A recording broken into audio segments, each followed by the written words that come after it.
Hello, in this video I will show you how to install Firefox browser on POCO M7 Pro.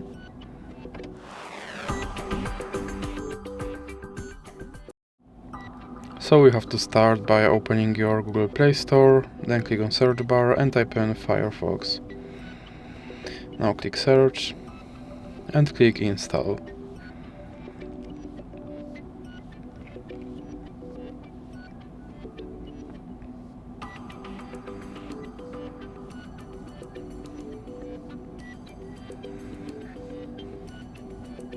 Now you can click open, and here you have to click agree and continue, and now you can select your default browser, or you can click cancel, and you can add Firefox widget, or you can click not now. Here you can sign into your Firefox account, or you can click not now, and you can turn notifications, or you can click not now again.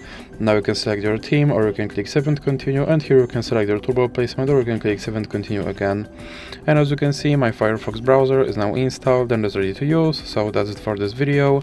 If you liked it, please remember to leave a like and subscribe.